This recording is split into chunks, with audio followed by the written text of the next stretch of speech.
दोस्तों नमस्कार। आज प्रधानमंत्री का राष्ट्र को संबोधन था और संबोधन में सबसे अहम बात क्या थी? उन्होंने कहा था कि मैं पूरे देश से माफ़ी के साथ, हृदय की गहराइयों के माफ़ी के साथ जो हम किसान बिल लेकर के आए थे वो किसानों को समझा नहीं पाए और आज हम इन 3 बिलों को वापस ले रहे हैं। जो शीतकालीन सत्र होगा उसके माध्यम से हम उसको रद्द कराएंगे। अब सबसे बड़ी बात है कि जैसे ही ये बात प्रधानमंत्री के द्वारा कही गई उसके बाद पूरे देश में चर्चा हो गई। सबसे बड़ी बात है कि आज इस बयान के बाद और प्रधानमंत्री के राष्ट्र के संबोधन के बाद अब जनता खुल करके बोलने लगी है। जनता क्या कह रही है? कह रही है कि अब संसद से नहीं सड़क से बनेगा संविधान और वहीं से चलेंगे कानून। और इस तरह के बयान भी आ रहे हैं कि सीए, एनआरसी जैसे तमाम ऐसे मुद्दों को सड़क से ही उनको रद्द कराया जाएगा। अब वो कह कौन रहे हैं? वो वही लोग कह रहे हैं कि जो किसान बिल के समर्थन में बैठे थे और सरकार के कंधे से कंधा मिलाकर के खड़े थे। आज सरकार ने पीछे पैर तो खींचे हैं, परंतु उसके पीछे की वजह आप जान सकते हैं। जैसा कि अभी 5 राज्यों में चुनाव है और किसानों को 1 साल हो गया आंदोलन करते करते, और किसानों के कंधे पर बंदूक रख करके अब पूरे राज्यों में भ्रमण की एक यात्रा निकाली जाएगी और सरकार को डिफेम करने की कोशिश की जा रही थी। अब राकेश टिकैत 22 तारीख को लखनऊ जा रहे थे। उससे पहले ही प्रधानमंत्री नरेंद्र मोदी ने ऐसा बड़ा ऐलान कर दिया। लोग कह रहे थे कि जिस तरीके से कि किसानों के कंधे पर बंदूक रख करके हम राजनीति करेंगे, और राजनीति पहले आंदोलन था तो कह रहे थे कि हम किसानों की बात करने आए, राजनीति करने नहीं आए। अब खुल करके कह रहे हैं कि राजनीति हम नहीं करेंगे तो कौन करेगा। सबसे बड़ी बात है कि चाहे राकेश टिकैत हो, चाहे चढ़ूनी हो, चाहे हनन मुल्ला हो, योगेंद्र यादव हो, ये सारे के सारे लोग किसानों के कंधे पर बंदूक रख करके पूरे देश को आग में झोंकना चाहते हैं। जैसा आपने देखा था लखीमपुर खीरी में किस तरह का बवंडर कराया गया, चाहे हम सिंगू बॉर्डर पे हम तालिबानी तरह से जो हत्या हुई उसको देखें, या फिर मुर्गे वाले की टांग तोड़ देना, या फिर किसने तमाम बलात्कार जैसी घटनाएं उस आंदोलन के माध्यम से हुई।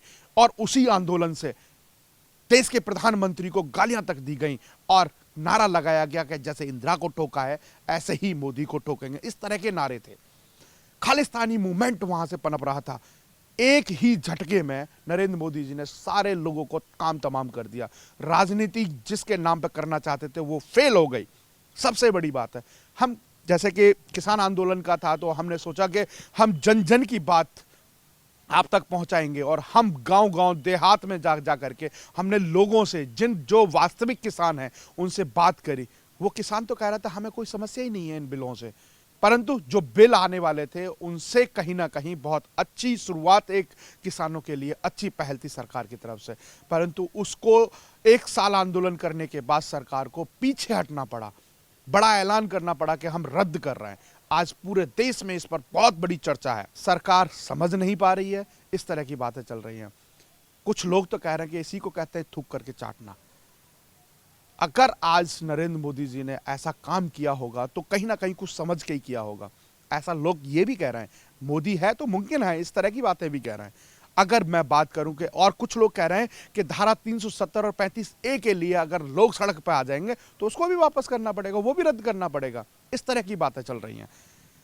क्या संसद की जगह अब संविधान या कानून सड़क से बनेंगे? इस तरह की बातें चल रही हैं। सबसे बड़ा सवाल है कि आज हमको वो देखना है, किसानों के लिए वो बिल लेकर के आए थे और राष्ट्र की वजह से उसको रद्द करना पड़ा। क्यों? क्योंकि राष्ट्र में आग लगाने जैसा माहौल खड़ा कर दिया। सबसे बड़ी बात है कि जब हमने किसानों से बात करी तो किसान बड़े तहे दिल से इस बिल का स्वागत कर रहे थे। स्वागत के साथ साथ सरकार के साथ खड़े थे। हमने वो भी देखा जो सरकार को गालियां भी दे रहे थे। हमने वो भी देखा जो वहां से खालिस्तान जिंदाबाद और भिंडरेवाला की तस्वीर की टी-शर्ट्स पहन करके घूम रहे थे। हमने वो भी देखा। परंतु आज इस कानून को रद्द होने के बाद जो इंटरनेशनल साजिशें थी उनको कहीं ना कहीं पूर्ण विराम तो मिलेगा ही मिलेगा, परंतु जो रोटी सेकने वाले नेता थे उनकी रोटियां अब जल जाएंगे। अब किसके कंधे पर बंदूक रख करके ये राजनीति करेंगे? अब ये सबसे बड़ा सवाल है। अगर इसको इतना बड़ा एक्शन लेकर के इस तरह का काम नहीं किया जाता तो मेरे ख्याल से हो सकता है कि आने वाले चुनाव में किसानों के कंधे पर बंदूक रख करके कुछ और भी करने की मंशा थी। जैसा राकेश टिकैत जी ने कहा था हम बक्कल तार देंगे, याद रखियो दिल्ली, इसी तरह से लखनऊ के लिए भी बोला था कि हम लखनऊ को दिल्ली बना देंगे। यहाँ तो बाबा जी बैठे हैं, उन्होंने कहा था कि यहाँ आएंगे तो हम स्वागत भी करेंगे, किसानों का स्वागत भी करेंगे, अगर किसी ने अराजकता फैलाई तो हम उसका भी स्वागत करना जानते हैं। टिकैत साहब के पैर पीछे खिस गए थे और उसके बाद अब दोबारा से प्लानिंग की तो अब इतना बड़ा ऐलान आ गया। सबसे बड़ी बात है कि देश की जनता इस मुद्दे को कैसे ले रही है और आप इस वीडियो को देख करके आप इसको क्या समझते हैं कि वास्तव में ये कानून वापस लेना चाहिए था या नहीं लेना चाहिए था। अपनी राय जरूर लिखें और ये राय आपके देश को समर्थन करने वाली होगी। चाहे आप इसका समर्थन करें कि हटाया है तो अच्छा है, नहीं हटाना चाहिए था वो भी अच्छा था, आप अपनी राय जरूर लिखें। आप हमारे साथ जुड़े रहिए। जय हिंद, जय भारत।